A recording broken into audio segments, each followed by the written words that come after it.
Chapter 19. Certain First Principles. "What's the matter?" asked Kemp, when the Invisible Man admitted him. "Nothing," was the answer. "But confound it! The smash?" "Fit of temper," said the Invisible Man. "Forgot this arm, and it's sore." "You're rather liable to that sort of thing." "I am." Kemp walked across the room and picked up the fragments of broken glass. "All the facts are out about you," said Kemp, standing up with the glass in his hand. "All that happened in Iping and down the hill. The world has become aware of its invisible citizen. But no one knows you are here." The Invisible Man swore. "The secret's out. I gather it was a secret. I don't know what your plans are, but of course I'm anxious to help you." The Invisible Man sat down on the bed. "There's breakfast upstairs," said Kemp, speaking as easily as possible, and he was delighted to find his strange guest rose willingly. Kemp led the way to the narrow staircase to the belvedere. "Before we can do anything else," said Kemp, "I must understand a little more about this invisibility of yours." He had sat down, after one nervous glance out of the window, with the air of a man who has talking to do. His doubts of the sanity of the entire business flashed and vanished again as he looked across to where Griffin sat at the breakfast table. A headless, handless dressing-gown, wiping unseen lips on a miraculously held serviette. "It's simple enough and credible enough," said Griffin, putting the serviette aside and leaning the invisible head on an invisible hand. "No doubt to you, but—" Kemp laughed. "Well, yes, to me it seemed wonderful at first, no doubt, but now, great God! But we will do great things yet. I came on the stuff first at Chesilstowe." "Chesilstowe?" "I went there after I left London. You know I dropped medicine and took up physics? No? Well, I did. Light fascinated me." "Oh." "Optical density. The whole subject is a network of riddles, a network with solutions glimmering elusively through. And being but 22 and full of enthusiasm, I said, I will devote my life to this. This is worthwhile. You know what fools we are at 22. "Fools then or fools now," said Kemp. "As though knowing could be any satisfaction to a man. But I went to work like a slave. And I'd hardly worked and thought about the matter 6 months before light came through one of the meshes, suddenly, blindingly. I found a general principle of pigments and refraction, a formula, a geometrical expression involving 4 dimensions. Fools, common men, even common mathematicians, do not know anything of what some general expression may mean to the student of molecular physics. In the books that tramp has hidden, there are marvels, miracles. But this was not a method, it was an idea that might lead to a method by which it would be possible, without changing any other property of matter, except in some instances colours,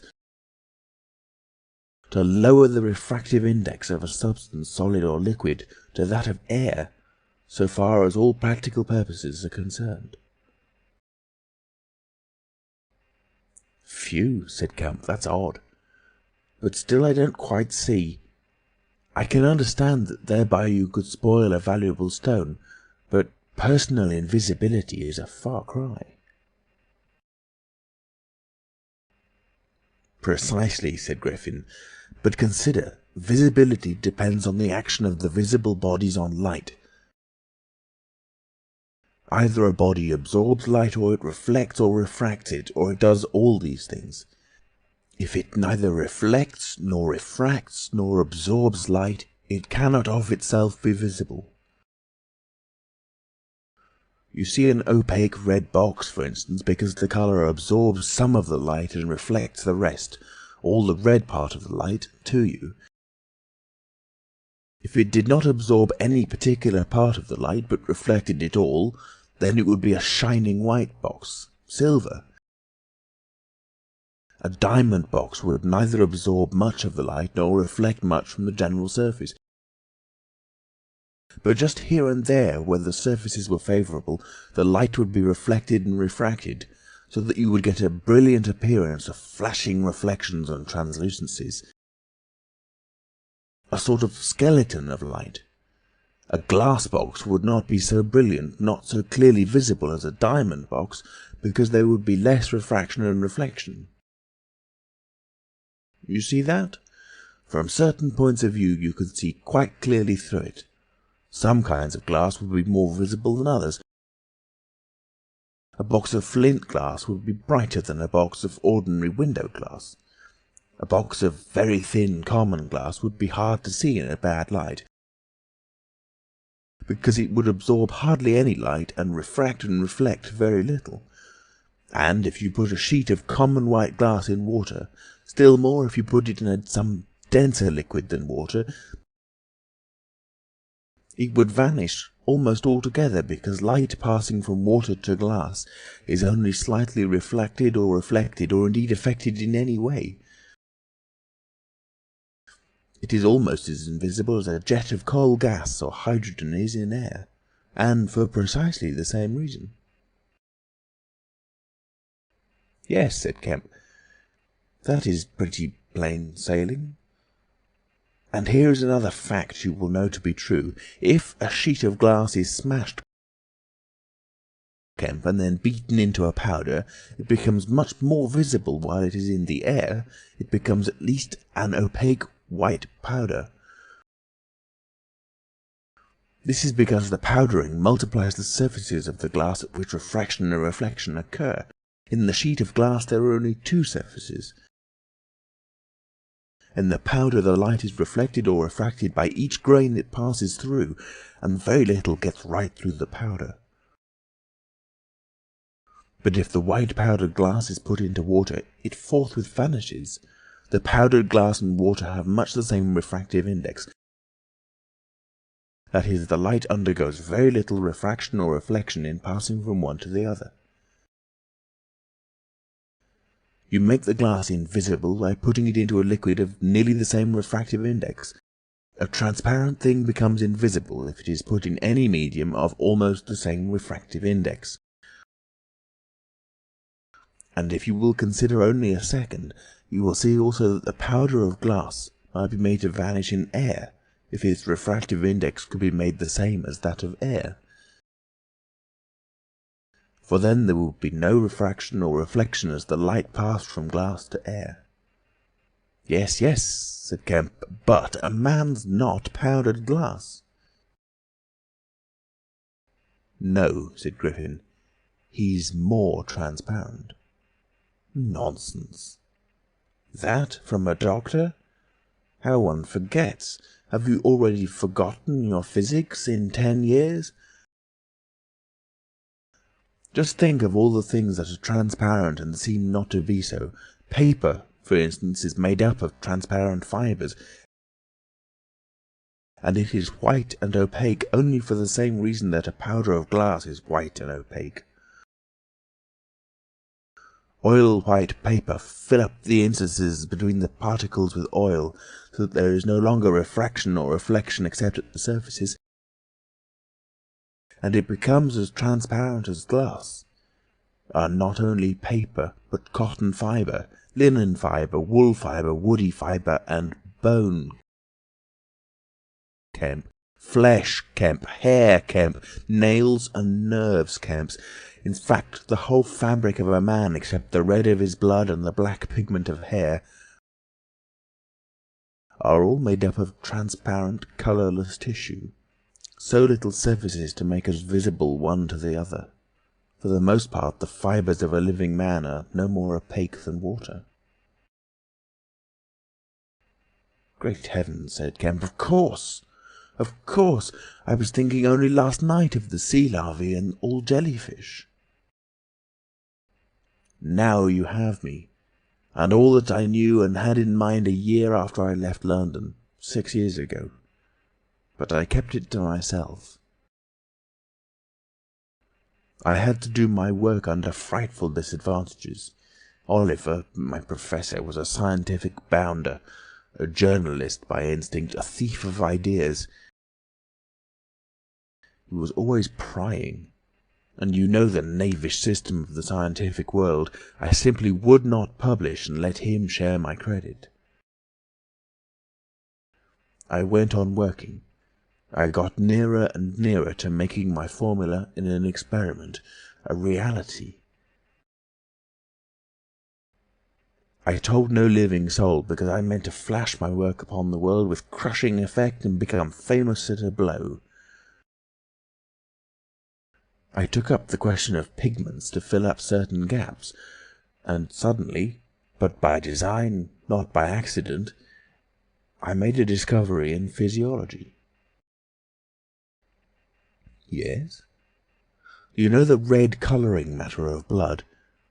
It can be made white, colourless, and remain with all the functions it has now." Kemp gave a cry of credulous amazement. The Invisible Man rose and began pacing the little study. "You may well exclaim. I remember that night. It was late at night. In the daytime one was bothering with the gaping, silly students, and I worked then sometimes till dawn. It came suddenly, splendid and complete in my mind. I was alone, the laboratory was still, with the tall lights burning brightly and silently. In all my great moments I have been alone. One could make an animal, a tissue, transparent. One could make it invisible, all except the pigments. I could be invisible, I said, suddenly realizing what it meant to be an albino with such knowledge. It was overwhelming. I left the filtering I was doing and went and stared out of the great window at the stars. I could be invisible, I repeated. To do such a thing would be to transcend magic, and I beheld, unclouded by doubt, a magnificent vision of all that invisibility might mean to a man. The mystery, the power, the freedom. Drawbacks I saw none. You have only to think, and I, a shabby, poverty-struck, hemmed-in demonstrator, teaching fools in a provincial college, might suddenly become this. I ask you, Kemp, if you, anyone, I tell you, would have flung himself upon that research. And I worked 3 years, and every mountain of difficulty I toiled over showed another from its summit. The infinite details and the exasperation. A professor, a provincial professor, always prying. When are you going to publish this work of yours, was his everlasting question. And the students, the cramped means. 3 years I had of it. And after 3 years of secrecy and exasperation, I found that to complete it was impossible. Impossible. "How?" asked Kemp. "Money," said the Invisible Man, and went again to stare out of the window. He turned around abruptly. "I robbed the old man, robbed my father. The money was not his, and he shot himself."